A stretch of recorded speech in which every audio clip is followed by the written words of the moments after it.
that my pregnancy is now high risk. There's a concern that I could bleed to death during delivery. The kids have to be really gentle with me. Part of me just worries about like not being a good mom. I would probably be asleep for the birth of the baby. Right now is probably the worst I've struggled mentally. And I know that there is a bigger picture that I can't see right now for everything.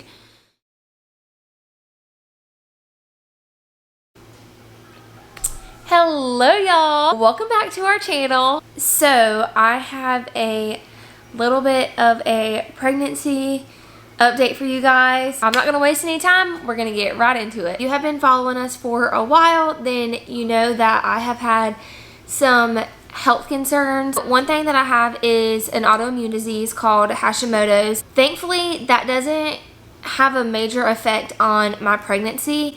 It just makes me extremely fatigued. And if you know anything about being pregnant, then you know that that's already an issue. It's like pregnancy fatigue times a million. It's so much worse.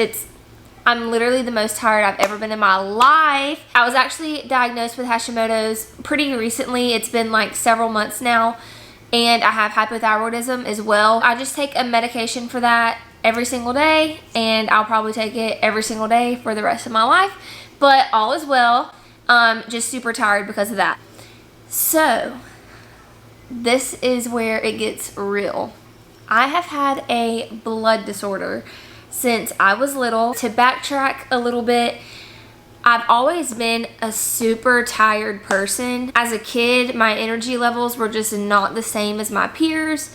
And it started to get really noticeable when I was in middle school. So my mom took me to the pediatrician. They did some blood work, and that's when they discovered that my platelets are a lot lower than they should be. And I have some issues with my other blood cells. Anyway, my numbers were so off of what they should be that my pediatrician actually thought that I had cancer. Praise the Lord, I didn't. They did send me in for a bone marrow biopsy. If you don't know what that is, that's where they put you under anesthesia and they go in with a needle to extract some bone marrow from your back to test for different cancers. Specifically, they were testing for leukemia for me. All of that was negative. So my blood disorder is just unexplained. They're not sure what has caused it.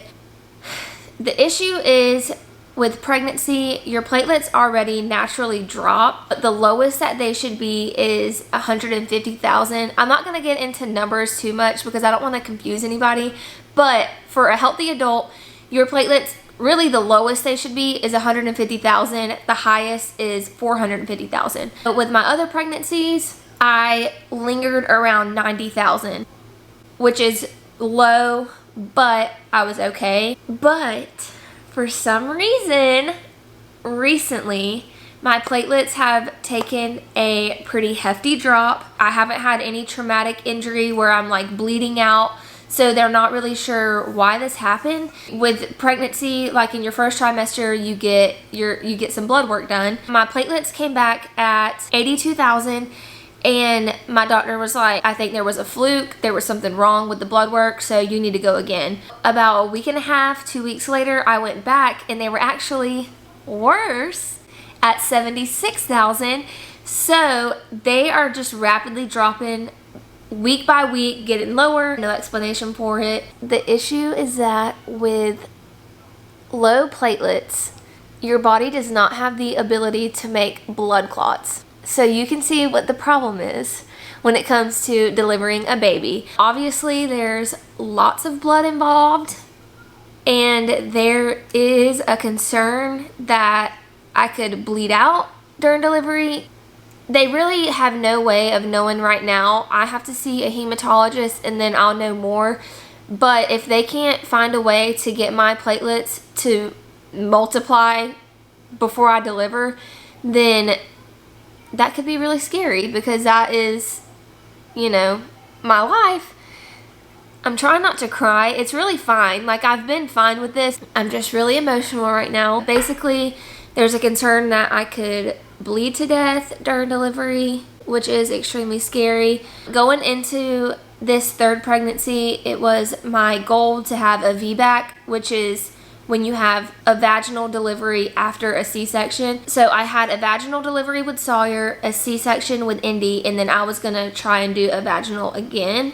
But not only can I not get an epidural, I can't get an epidural or a spinal block at this point, because it goes without saying, if my body cannot produce blood clots, if they're sticking a big needle into my spine, that would cause internal bleeding out of my spine. I feel like once I talk to hematology, they are going to tell me that I am going to have to get a C-section again. With a C-section, it's a very controlled environment. They can do things to stop bleeding, and with a vaginal delivery, there's just a lot of unknown. You literally don't know what's going to happen.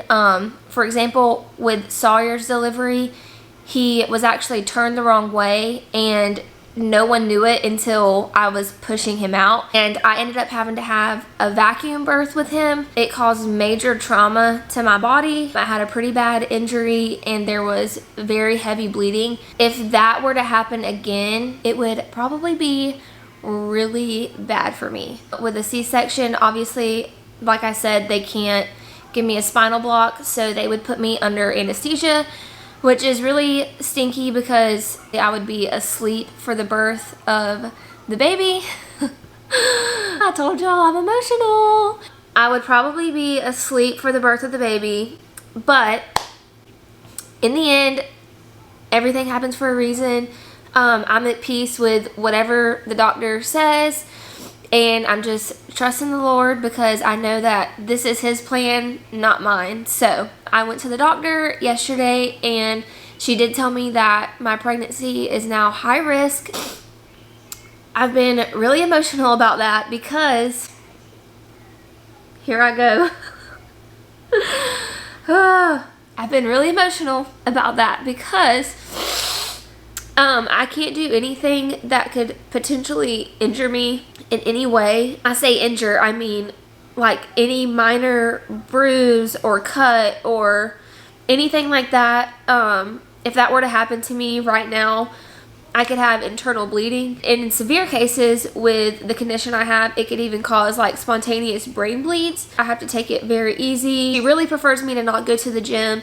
I should be doing home workouts. I can't be using weights just in case I accidentally hit myself or bump into something. The kids have to be really gentle with me. I know that's for the best, but part of me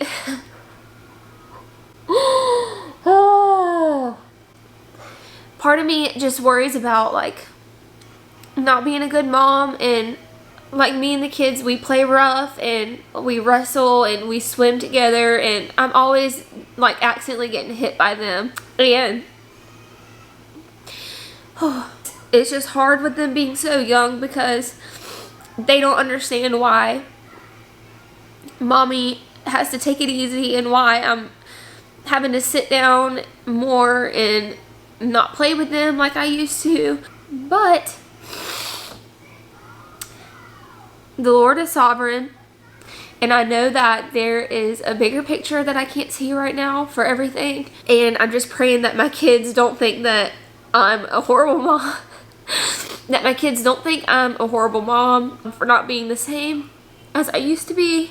It's just been a lot to take in at once. We had some plans to go to Las Vegas in July to speak at the Christian Influencer Convention, and she said I cannot do that. She wrote me a letter to give to them saying that I can't do that. Obviously, flying across the country for several days is just not in the cards for me right now. So I've been bummed about that because we started our platform to bring joy and to be a light to people and to share about God and our faith, and this was just going to be a really big opportunity to do that from a large platform, and it just thinks that we're not going to be able to. Whew. So I'm going to pull myself together. Next step is seeing hematology. They're going to let me know if I need to be put on a steroid or if I need to do transfusions or what the plan is, because right now I just don't have the answers for that. If you guys would just keep us in your prayers. Obviously, we are so thankful for a healthy baby girl. Sorry, I'm like literally leaking snot. I don't know why I did my makeup, because I knew that I'm just like a basket case right now. We're just like so incredibly thankful that the baby is not high risk. It's just me that's high risk. I've always gotten nosebleeds periodically, but this pregnancy, I'm having like at least 3 nosebleeds a day. My fatigue it's unexplainable. Like it's not, I can't even tell you guys how tired I am. I get to a point where I can't function. Like I literally will just be sitting somewhere and just fall asleep instantly. Several times a day that's happening. All of this is taking a toll on me mentally too. I'm just gonna be open and raw with you guys about this. Last year I did struggle with depression. I've always had anxiety, but last year it was depression. I did take medication for it because I was just in a bad place mentally. Other than that, right now is probably the worst I've struggled mentally. Yeah, we all go through stuff that people don't know about. I know, like, I do content creation. I'm an influencer, but there's so much in my personal life that I don't let the public know. It's just been hitting me like back to back. So yeah, that's a quick little update on everything that's been happening with the pregnancy. We just thank you guys so much again for following along and being so kind, and just all the messages, everything. Even if we don't have time to reply to all of them, just know that we do read them and we appreciate them so much. I hope you guys all have a great day, and thank you for watching.